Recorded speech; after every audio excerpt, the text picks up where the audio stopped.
This is the love of Egypt. Hit me, baby.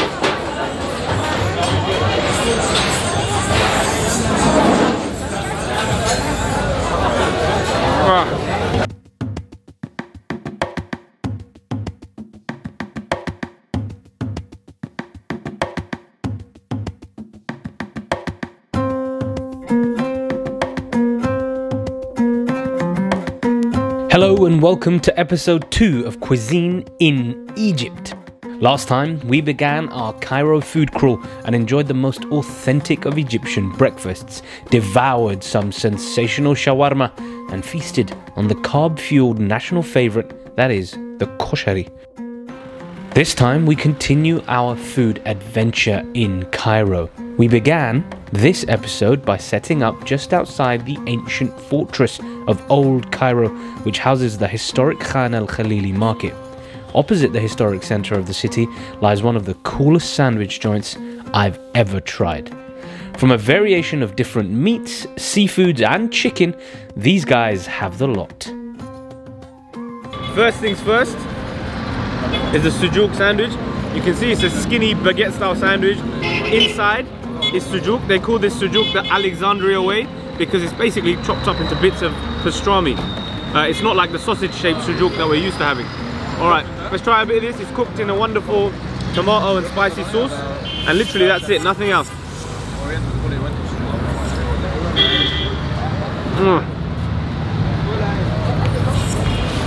Ooh, I've got a kick to it. It's really spicy, that one. A lot of flavour, good bit of pepper in there.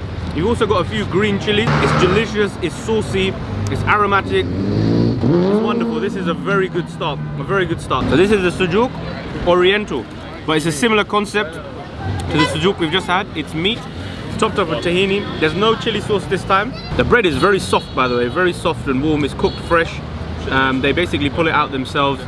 So that is actually a big part of the dish. The bread needs to be nice for you to enjoy the sandwich. Fresh bread, fresh meat. Oh man, I'm flying right now. I'm actually flying right now. The hustle and bustle of Cairo on the side. Cars coming left, right and centre. There's hardly any space to walk. The sun's shining. The old Cairo city is there on my left. You've got this wonderful architecture. Opposite is this great sandwich shop. And they're serving up stuff like this. This is ridiculous. Wonderful, meaty, creaminess from the tahini, soft bread. Genuinely up there, some of the best sandwiches I've ever had. They're addictive, they're small, they're Moorish. All you want to do is keep going, keep going. The next one we're trying, this is the prawn sandwich. Again, the simplicity of these sandwiches is unbelievable. Nothing too complicated, not loads of different types of cheese, lots of different types of sauces, lots of different types, none of that. Straight, one piece of meat, a little bit of sauce. That's all you need, that's all you need. When the produce is good, when the bread is good, when the meats and the fish that you use is good, that's all you need. Bit of seafood, bit of lemon juice, tahini on there, and there's a little bit of parsley at the bottom.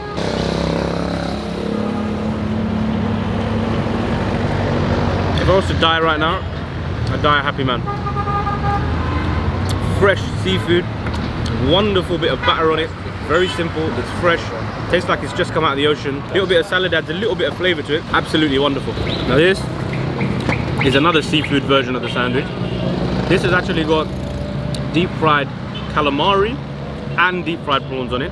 There's no salad in it this time. A little bit of tahini. They call this one the Viagra. I feel like this one's going to be off the charts.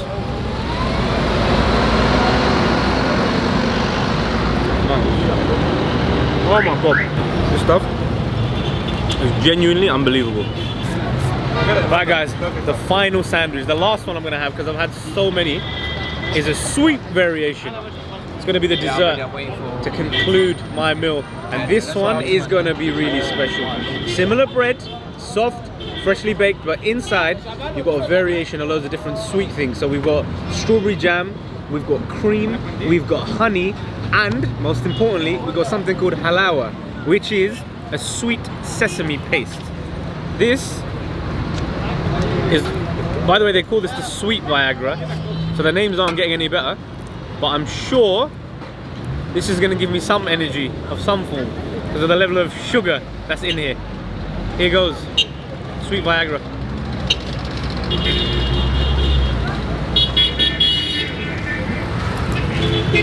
Oh my god, that is unbelievable. Think of the best PB&J you've ever had in your life. Times that by 10. That's what this is. That sweet sesame paste has got such an interesting texture. It's not smooth, it's quite brittle, but it's also got a little bit of smoothness to it. It's quite weird. You've got the strawberry jam and the cream, which is delicious. Honey gives it that extra layer of sweetness.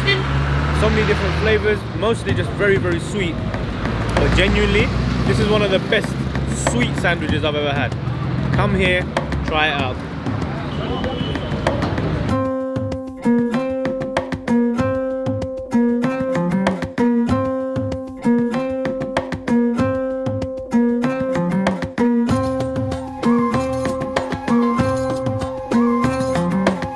Next up on the Cairo food tour was something I've been wanting to try for some time: camel meat. Not something widely found on the menu at Egyptian restaurants, this delicacy is the cheapest red meat in the country and is often seen as the poor man's choice. We snaked our way through the broken roads of Western Giza to find the sensational Kishk restaurant, which serves up camel meat exclusively.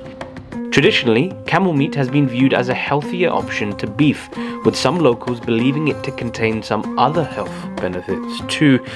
I don't know how we've ended up in this position, but we're in the back of a tuk-tuk, heading now to the camel restaurant I've been trying to find. We're on the outskirts of Giza. We got here earlier on today to basically check out the pyramids. We're on these cracked out roads on a tuk-tuk. We're now making our way to have the camel. I'm very excited.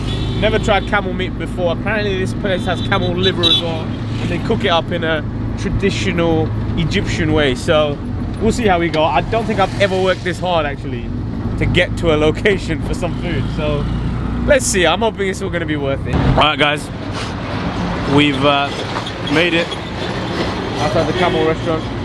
It's called Kishk, and they serve up camel here in the traditional way. I feel like I've scoured the 7 seas to find this place. It's gonna be my first time trying camel. Very excited. Oh my god, words cannot describe how excited I am.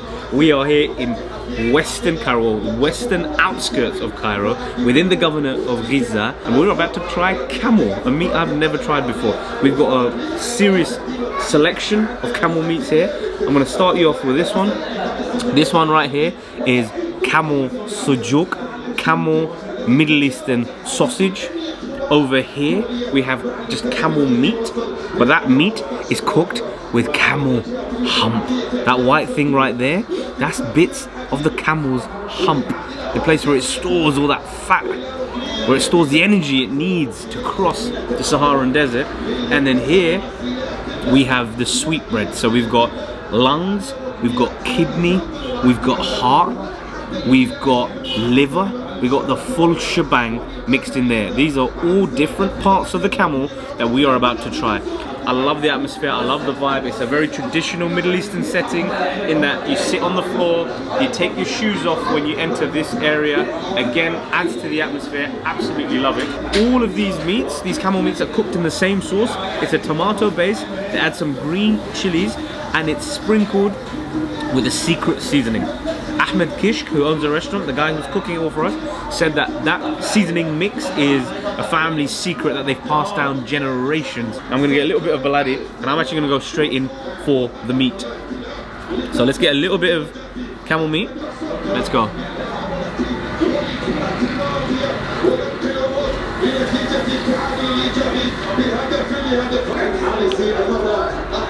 That's tasty. That's pretty good. I really like that. Actually, the flavors in the seasoning aren't doing much here. They just make a little base. The actual meat itself is providing a lot of flavor.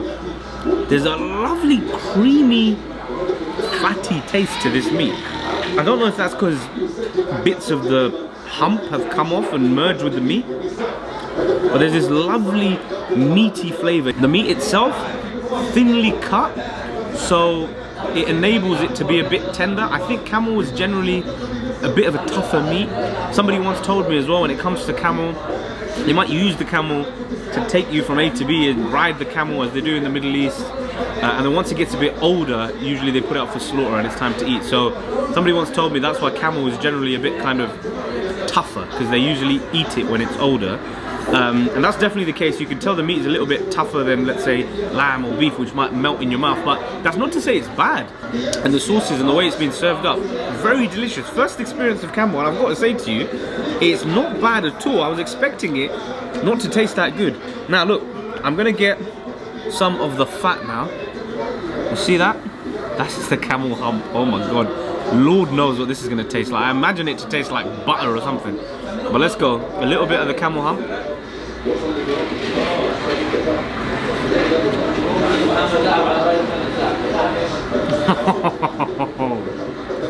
This is genuinely a mind-boggling experience. That fatty flavour that I was talking about, that buttery, fatty flavour, that's all coming from the hump. That's where that's come from. It's creamy. It's like putting a bit of jelly. Imagine jelly in your mouth that doesn't dissolve straight away. You can bite it and play around with it. It moves around your mouth a little bit before it disintegrates. It's so weird to describe. It's almost like a chewy piece of jelly. That's the texture. The flavour is like butter, like fat. It's just a wonderfully fatty, rich sort of condiment that, I guess, props up the meat. It's delicious. It actually tastes very nice. I imagine the calories are going to be awfully high on that. But that is pretty much unlike anything I've ever tasted. Alright, next up is the Camel Sujuk. Let's get a good bit of Sujuk, a little bit of that tomato. Ooh, let's see how this tastes. Very, very tasty. Actually, that is not too dissimilar to a normal beef or a lamb Sujuk. You can tell flavors are marginally different. That fatty flavor that I told you about, creamy fatty flavor, I think that seems to be intrinsic to the camel. That's coming through a little bit. And the Sujuk is a little bit more firm. The texture is just a little bit different. But genuinely, that tastes a lot like normal, I say normal, but normal beef or meat Sujuk. Now, I'm gonna go in to the sweetbreads, the offal, the kidney, the liver, the heart, the lungs. It's all in here. I saw the liver actually, it literally took him a matter of seconds to cook. It cooks really, really quickly. A little bit of the liver, a little bit of the sauce. Here goes.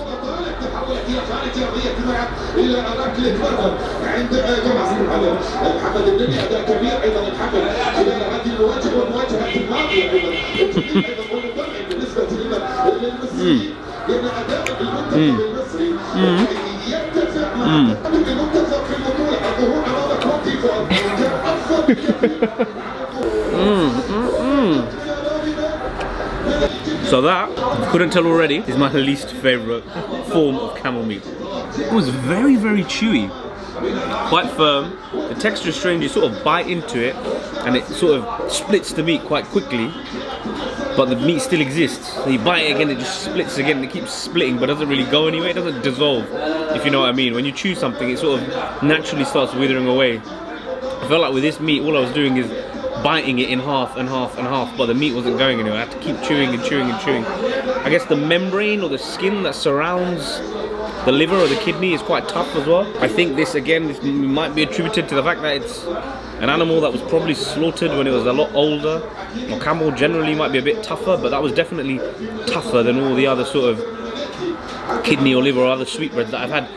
That said, it's not gamey at all, which I think is interesting, because every other bit of liver or kidney that I have has always got a little bit of a gamey aftertaste. They didn't have anything like that. I think the texture was just very awful. Didn't enjoy that as much as the other two. So I'll probably stay away from that one. I'll let Ahmed, my cameraman, enjoy that. By the way, another thing I forgot to mention about the camel hump. I don't know what it is and the obsession Egyptians have with things that help your virility and sexual health, but apparently this is another thing alongside all the seafood that's good for your virility. So again, Ahmed, something for you to take home, if you know what I mean. That's enough of the camel meat.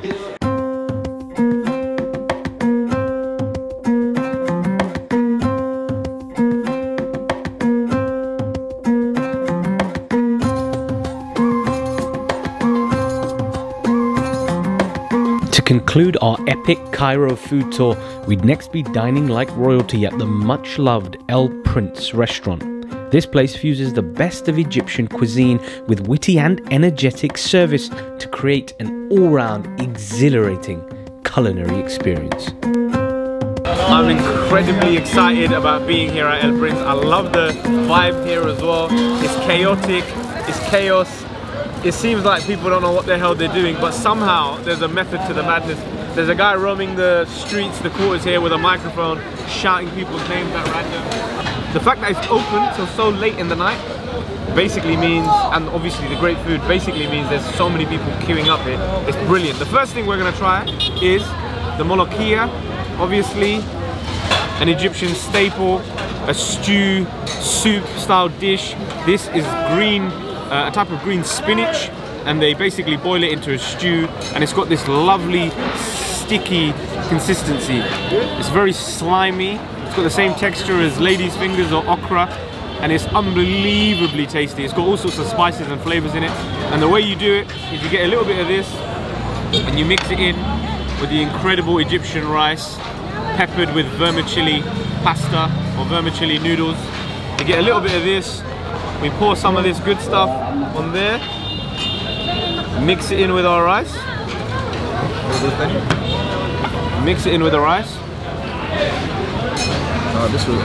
and then get a, this is literally Egypt's finest. This is what the people of Egypt love to eat. Here goes. Oh my god. Hands down, the best Molokia I've ever tasted. I've had a lot of Molokia. That is up there. So, we have a form of lamb here. It's cooked in tomato sauce and some onions. The word they use for it in Arabic is Musa, which actually translates to banana. And the reason they call it banana is because this is so soft. It's so tender and so soft. The texture is similar to that of a banana. This is lamb. Everything here is in the open. You can see exactly how they do it. It's incredible. Serve it up in tin foil to keep it warm. Here goes.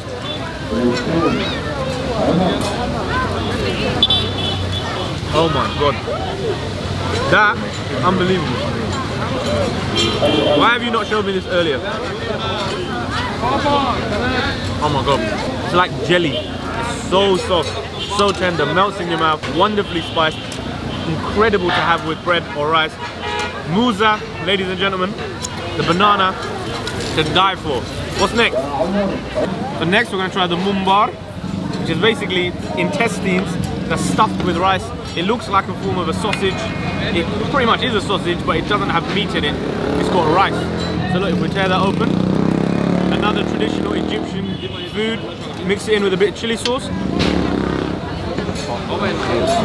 Oh.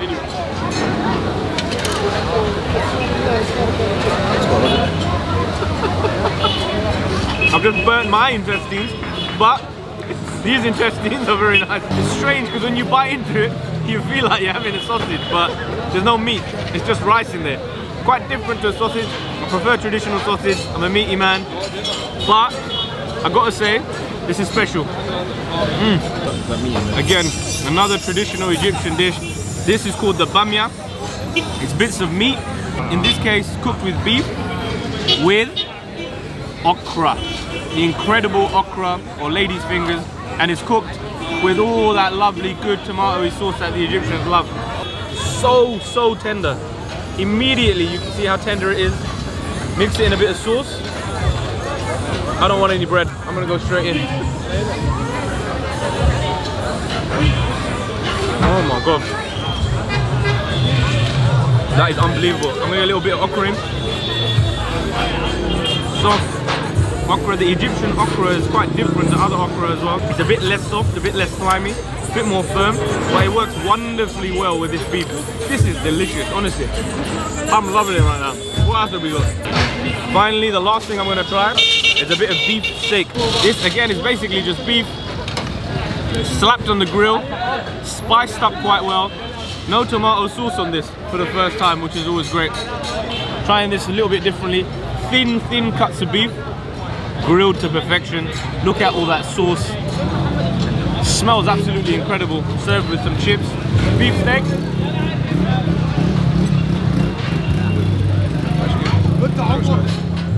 I'm gonna feed Mahmoud this, so this is something he's gonna appreciate. How good is that? Lost for words? Speechless. He's speechless. As am I. That is fantastic. thinly cut bits of steak, soft, tender. The spice is perfect. It's not too spicy. It's incredible. Look at his reaction. He's just tried the beef steak. Oh my god. Unbelievable. If you're anywhere within the Egyptian airspace and you don't try, if you're anywhere in the Middle Eastern airspace and you don't try, me and you are gonna have a problem. El Prince, ladies and gentlemen, the finest Egyptian cuisine. You've got to check it out.